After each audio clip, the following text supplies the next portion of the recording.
Welcome to the Know. I'm Ashley, and it's time for a new week of news. All right, do we finally have something of a hint of a release window for the much anticipated Last of Us II? That may be the case, judging by some comments made by the game's composer, Gustavo Santaolalla. Santaolalla made these comments to an Argentine radio station, saying the work on the game is targeted to finish by 2019. Now, he indicated he doesn't know the final release date of the game, but this could mean the game is going to come out late 2018, sometime early 2019, you know, if it doesn't get hit with multiple Uncharted 4-like delays by Naughty Dog. Either way, sounds like it's going to be quite a while before we see the next chapter in Joel and Ellie's saga, but you know what, we'll wait because it'll probably be great.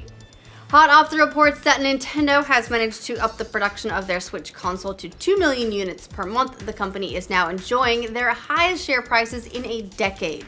Nintendo stock prices are now about $386, a 2.6% jump in the past few days and a 77% jump since the beginning of 2017. That's a lot of percents to jump this year. Investors really love the Switch apparently. All this is courtesy of that DigiTimes report from last week, claiming that Nintendo's been bumping the Switch manufacturing by almost double what they were producing before, which should be pretty good news for all you holiday Switch hopefuls out there. We're seeing a lot of them on shelves pretty much everywhere now, so fingers crossed that the shortage is over just in time for holiday shopping. Like clockwork, we've got a massive PC data mine of Call of Duty World War II just a few days after the game's PC beta ended. This leak is all about Nazi Zombies mode, everyone's favorite mode, and dropped on Reddit over the weekend, and it's a pretty massive dump of just about everything you could ever want to know. The post is filled with all the mode's consumables, classes, challenges, mods, weapons, maps, perks, and of course, those loot crates. We don't need to get into all of them here, but if you really want to spoil all of the Nazi Zombies mode for yourself, we'll put it in the link dump.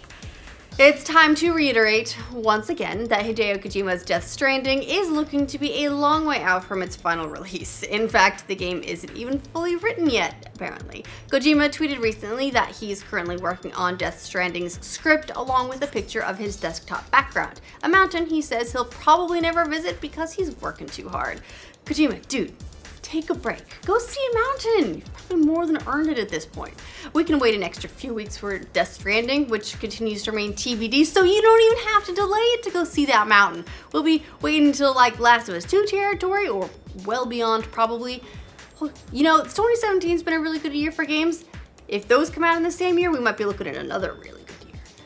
If you're wondering why Microsoft isn't going all in with VR on the Xbox brand, probably because they think it still needs a little bit of time to bake. Even though the company is launching their mixed reality Windows headset soon, they're not quite ready to bite the bullet on bringing VR to Xbox One because, well, they say they sort of learned their lesson with Kinect. These comments come from Xbox executive Albert Pinello, who said they feel like VR could be a distraction for game developers at the moment.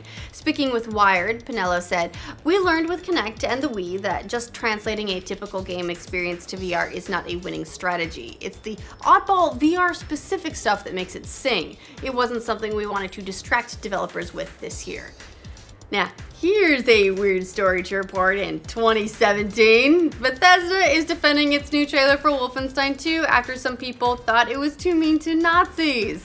Recently, the official Wolfenstein Twitter account tweeted a clip of the trailer along with the caption, "Make America Nazi-free again, hashtag no more Nazis," because, you know, it's a Wolfenstein game, and in Wolfenstein games, you kill Nazis. But then Bethesda felt like it had to defend its Nazi killing position because the internet can be a dark and terrible place, and some people felt like the developer was being political about it because Nazis are a political thing now.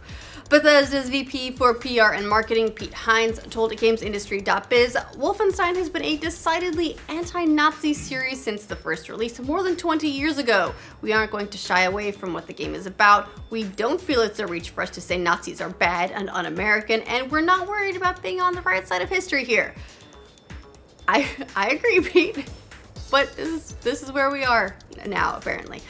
Telltale Games has removed a real-life dead body from the latest episode of Batman: The Enemy Within, which is probably a pretty good policy. We reported on this last week. Some people have noticed that there was in the game an image of Andrei Karlov, Russia's ambassador to Turkey, who was shot to death last December, and this image then, well, it was in the game.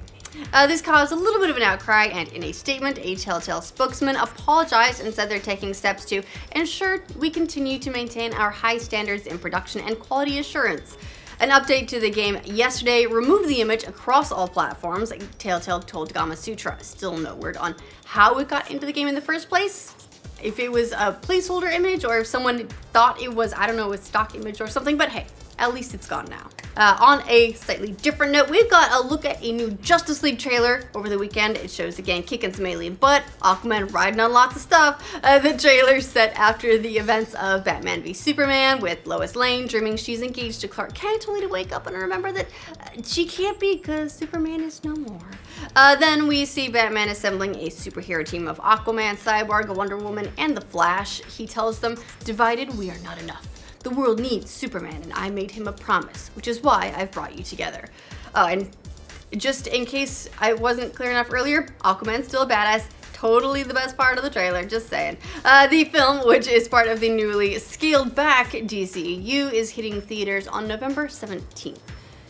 Now, this is a big night for Star Wars fans. The long-awaited full trailer for the new Star Wars film is airing tonight at halftime during Monday Night Football, and tickets are going to go on sale tomorrow, but at least one person says that maybe you should skip watching it. Yeah, Rian Johnson, who directed The Last Jedi, says that if you don't want spoilers, avoid the trailer, which it's weird when directors have to tell people not to watch the marketing materials for their stuff. But on Twitter yesterday, Johnson was asked by a fan whether or not she should watch the trailer. He responded, "I'm legitimately torn. If you want to come in clean, absolutely avoid it, but it's good." What does that mean? How are we supposed to avoid that temptation? Come on.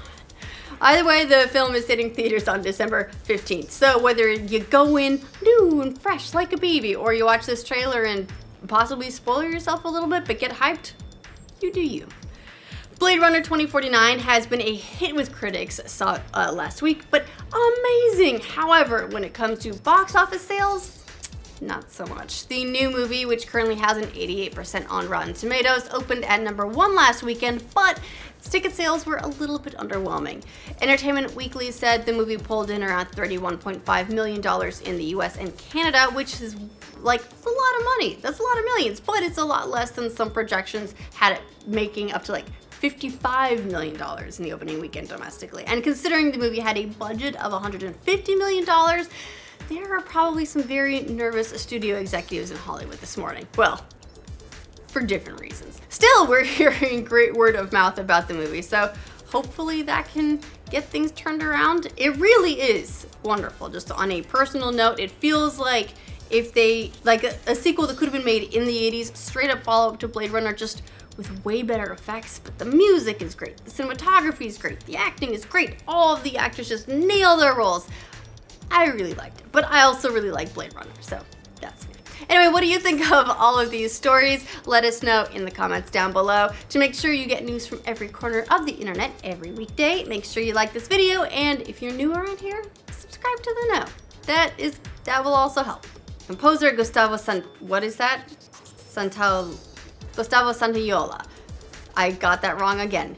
I just like got off like on a track and now my brain won't get back on. Hated Last of Us 2.